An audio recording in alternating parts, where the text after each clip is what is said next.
Hello friend, good morning. आप सब कैसे हैं फ्रेंड? मैं आशा करता हूं आप सब अच्छे होंगे। हाँ तो फ्रेंड, मैं आज बताऊंगा कि एयरपोर्ट पे अगर एनएसएस कंपनी में आपका फ़्लाइट है तो क्या क्या चीज़ बैन है, यानी क्या चीज़ आप लेकर नहीं आ सकते हैं, ठीक है ना। और लेकर आने के बाद आपको क्या क्या सामना करना पड़ता है, क्या क्या परेशानी, आपको क्या क्या दिक्कत होती है, ठीक है फ्रेंड।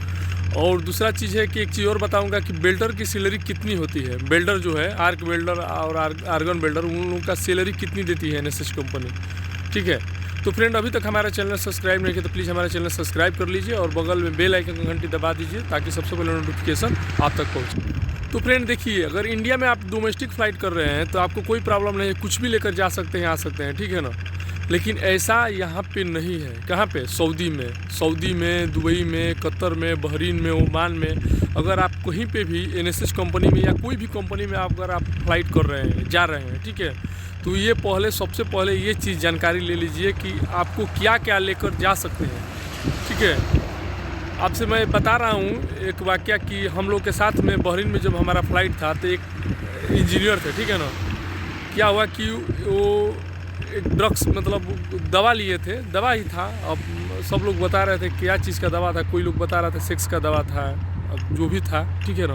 हम लोग के साथ में एक ही फ़्लाइट में हम लोग आ रहे थे, ठीक है ना।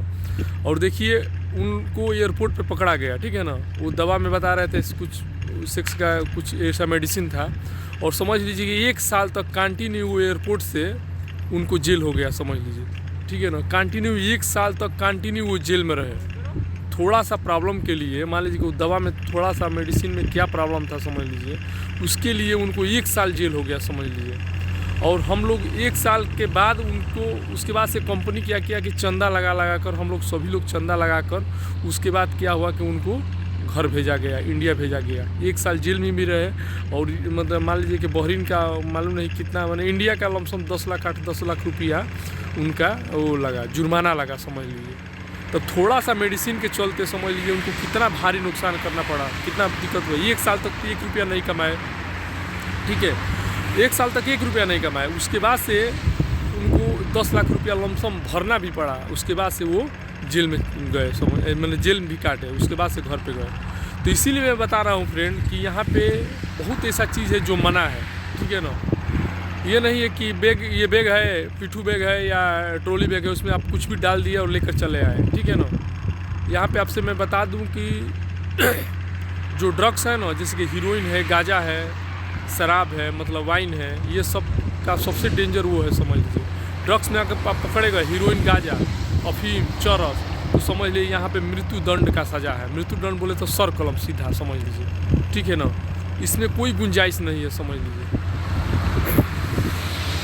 और दूसरा चीज़ है कि ये भी चीज़ है, तम्बाकू है, गुटखा है, ये सब भी यहाँ पे बैन है। अगर आप सऊदी में आ रहे हैं,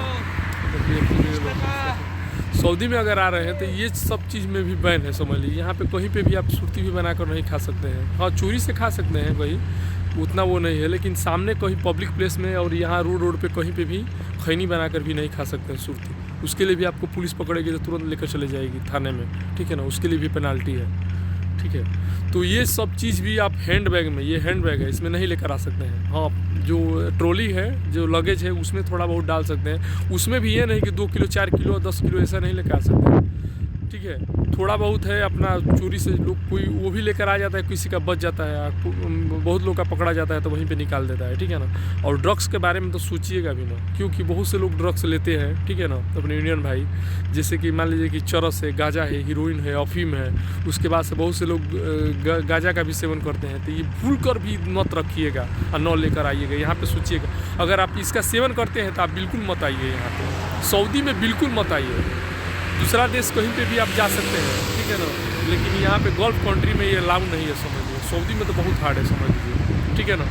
अगर इस सब चीज़ में पकड़े गए तो यहाँ से आप इंडिया नहीं जा सकते हैं भाई, ठीक है ना। यहीं पे आप रह जाएंगे और आपको मतलब समझ लीजिए जान देना पड़ेगा, समझिए, मृत्यु दंड का सज़ा है, समझ लीजिए, ठीक है। और एक चीज़ है फ्रेंड कि जब आप अपना लगेज पैकिंग कर रहे हैं, जब आपका मान लीजिए फ़्लाइट है, तो उस टाइम में अपना देख कर हैंड बैग में कोई जैसे कटने पिटने वाला चीज़ मत रखिएगा। जैसे सुई है, ठीक है ना, कैंची है, चाकू है, ब्लेड है, ये सब चीज़ हैंड बैग में मत रखिएगा। नया अगर लेकर आना है थोड़ा बहुत तो अपना लगेज में डाल दीजिएगा, हैंड बैग में नहीं, इसलिए कि हैंड बैग हर जगह आपका चेकिंग होता है, ठीक है ना, फ्लाइट में भी साथ में रहता है।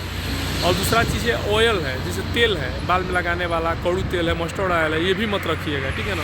अचार बहुत से लोग लेकर आते हैं, अचार भी इसमें मत लेकर आइएगा, लगेज में लेकर आइएगा, इसमें नहीं, हैंड बैग में नहीं, हैंड बैग में मत रखिएगा।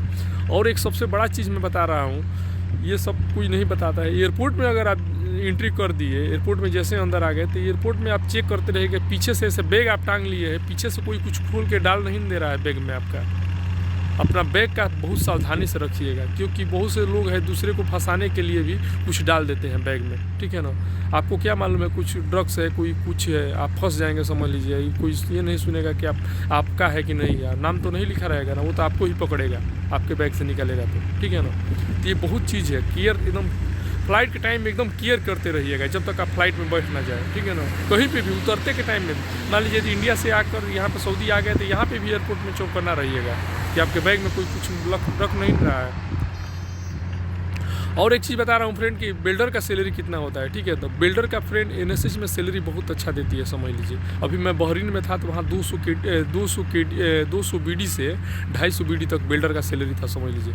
यानी कि टेक्नीशियन से ज़्यादा सैलरी बिल्डर का रहता है। एयर कार्गो बिल्डर जो है उसका सैलरी एनएसएस बहुत ज़्यादा देती है, ठीक है ना। आप बिल्डर को बहुत मानती भी है एनएसएस कंपनी। जो भी लोग बिल्डर में अगर एनएसएस में जाते हैं बहुत खुश रहते हैं, समझ लीजिए। मान लीजिए कि 200 अगर बीडी भी सैलरी है तो समझ लीजिए कि इंडिया का 60,000 70,000 से वो लोग सैलरी कम नहीं उठाते हैं, 50,000 को ही नहीं जाता है। हमारे साथ में मैं वहाँ पे था ना, बहुत से बिल्डर लोग थे, बहुत खुश थे। और दूसरा ट्रेन में तो कम सैलरी देती है, लेकिन बिल्डर में सैलरी ज़बरदस्त देती है। कोई बिल्डर ये नहीं कहेगा कि हम लोग को सैलरी अच्छा नहीं देती है, बहुत ज़बरदस्त देती है, ठीक है। तो बिल्डर के लिए बहुत अच्छी कंपनी है, ठीक है ना। अगर आप बिल्डर से है, एयर कार्गो बिल्डर, अगर आप एनएसएस में जाना चाहते हैं तो बिंदास आप एनएसएस में इंटरव्यू दे सकते हैं और एनएसएस में जा सकते हैं, क्योंकि सैलरी बिल्डर का बहुत अच्छी देती है एनएसएस कंपनी, ठीक है ना।